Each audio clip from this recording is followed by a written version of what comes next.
सभी मीडिया बंधुओं का बहुत ही धन्यवाद है। हमारे बीच में हमारे साथ इस जीएसटी के जो रिफॉर्म्स हुए हैं उस पर बात रखने के लिए हमारे आदरणीय विधायक डॉक्टर सुनील भारद्वाज जी हमारे साथ हैं, जो एमएलए हैं रामनगर के। पहले तो शुरुआत करें तो हम माननीय प्रधानमंत्री जी को हृदय से धन्यवाद देते हैं, आभार व्यक्त करते हैं कि उन्होंने एक बहुत ही बढ़िया जो है जीएसटी का रिफॉर्म जो है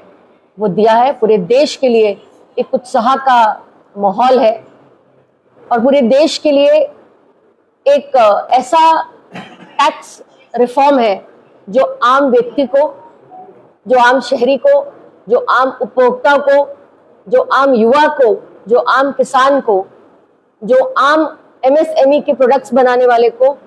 किसान ने जो अपने प्रोडक्ट्स यूज कर रहे हैं उनको एक राहत देने वाला जो है एक जीएसटी रिफॉर्म जो है, जिसका नाम हमने दिया है next gen GST reform.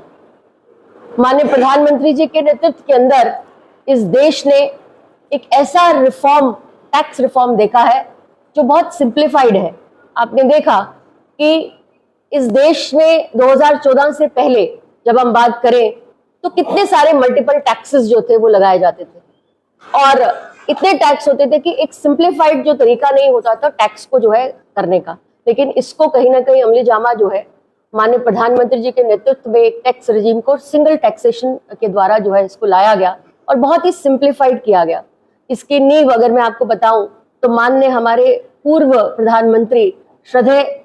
Bharat Ratna Atal Bihari Vajpayee ji ने इसको शुरुआत की थी। उसकी नींव पत्थर 2000 में रखा गया था जब उन्होंने एक टास्क फोर्स पूरे देश के अंदर टैक्सेस पे क्या रिफॉर्म होने हैं उसके ऊपर एक पूरा इन्होंने एक रिफॉर्म जो है टास्क फॉर्म जो है वो बनाया था।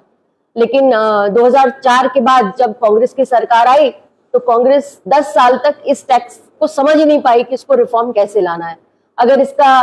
पूरा श्रेय जाए तो माननीय प्रधानमंत्री जी के नेतृत्व में आदरणीय हमारे पूर्व वित्त मंत्री अरुण जेटली जी ने 7 महीने के बाद जो है पार्लियामेंट के अंदर इस बिल को लाया, इसको इंट्रोड्यूस किया और देश को एक नया रिफॉर्म सिस्टम जो है बनाया। ये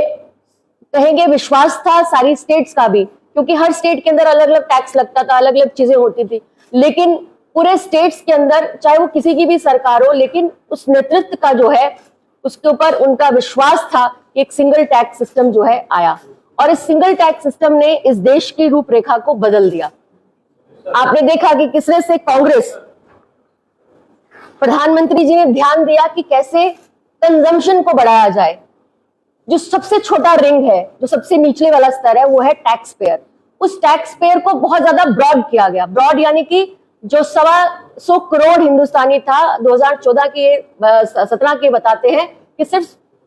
65,000 हुई टैक्स देते थे, लेकिन उसके बाद इसको बहुत ब्रॉड किया गया और टैक्सेस को जो है एक सिंप्लीफाइड तरीके से जो है पूरे देश के अंदर आज आप देखिए 125 करोड़ हिंदुस्तानी जो है वो टैक्स पेयर है और इतना सिंप्लीफाइड टैक्स किया कि हर व्यक्ति को लगता है कि मैं टैक्स को जो इसको दूं और भरूं। उन्होंने कंजम्पशन को इंक्रीज किया, जबकि कांग्रेस की सरकारों के अंदर अगर हमने देखा था तो वो क्रेडिट ड्रिवन जो उनका दृष्टिकोण होता था कि हमें क्रेडिट लेना है। तभी हमने देखा कि बहुत सारी एनपीए, हाई एनपीएस हुए, हाई इन्फ्लेशन हुआ। लेकिन माननीय प्रधानमंत्री जी जब इसने टैक्स का रिफॉर्म किया तो टैक्स की संख्या को बढ़ाने पर उनका केंद्र था कि टैक्स की जो टैक्स पेयर्स की संख्या है उसको अगर बढ़ा दी जाए तो वो एक टेपरिंग वे में ऊपर जाकर जो है कहीं ना कहीं टैक्स का रिफॉर्म आएगा और कहीं ना कहीं उपभोक्ता को जो है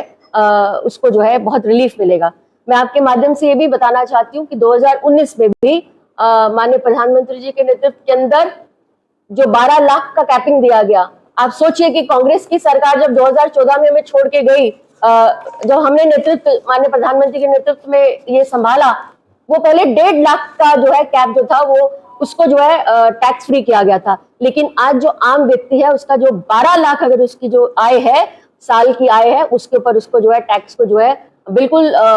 खत्म कर दिया गया। ये बहुत बड़ी आम मध्यम वर्ग के व्यक्ति के ऊपर एक बहुत बड़ा बर्डन जो है उन्होंने उतारने की कोशिश की है। यही नहीं, हमने देखा है कि किस तरह से अभी का जो टैक्स रेजिम आया है वो एक नए आधुनिक युग की शुरुआत है। उसके अंदर हमने देखा कि माननीय प्रधानमंत्री जी की जो एसेंशियल कमोडिटीज हैं, जो बहुत यूज आम मर्रा की जो चीजें हैं उसको किस तरह से उसकी कैपिंग जो है कम कर दी गई, उसके टैक्सेशन कम कर दिया गया। बहुत सारे ऐसे प्रोडक्ट्स थे जो 12 वाले ब्रैकेट में आते थे, कम से कम 99 ऐसे प्रोडक्ट्स थे, सामान थे, 99% ऐसे सामान थे जिनको, और खासकर जो 28 वाला जो ब्रैकेट है उसके अंदर 90% ऐसे जो सामान थे उसकी जीएसटी को कहीं ना कहीं घटा दिया गया, कहीं ना कहीं उसकी कटौती की गई। यही नहीं, आने वाले समय के अंदर आप देखेंगे कि 22 जो सितंबर है, जो पहला नवरात्रा है, और 1 महीना पड़ा है त्योहारों को मनाने के लिए, दिवाली का गिफ्ट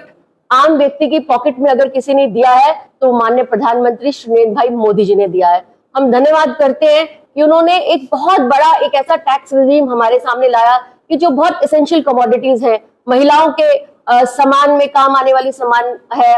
रोज की मर्रा की जिंदगी के अंदर जो वो हाउस होल्ड के अंदर सामान उपयोग करती है, जो शैम्पूज है, हर चीजें, उसकी कैपिंग को जो है उन्होंने कम किया, उसके टैक्स को उन्होंने कम किया। इसी तरह आप एसेंशियल कमोडिटीज के अंदर आप ये देखें, जो युवा जो व्यक्ति है, युवा के द्वारा जो वो यूज करता है एजुकेशन के अंदर, उसको कहीं ना कहीं उसको कम किया है, उसके स्लैब को कम किया है। आपने देखा कि किस तरह से प्रधानमंत्री जी के नेतृत्व के अंदर इस टैक्स रिजीम के साथ जो है माननीय प्रधानमंत्री जी के नेतृत्व के अंदर हमारा जो युवा शक्ति है, जो एजुकेशन लेता है, उसको किस तरह से उसकी जो कमोडिटीज वो यूज, रोजमर्रा की कमोडिटीज को यूज करता है, उसके भी स्लैब को कहीं ना कहीं कम किया है। आपने देखा कि हेल्थ सेक्टर के अंदर जो इंश्योरेंस है उसको कहीं ना कहीं कम करने की कोशिश की गई है, और मुझे लगता है कि आम राहत, आम व्यक्ति को जो राहत है वो इस टैक्स रिफॉर्म से, इस टैक्स रिजीम से जो है हमें मिली है।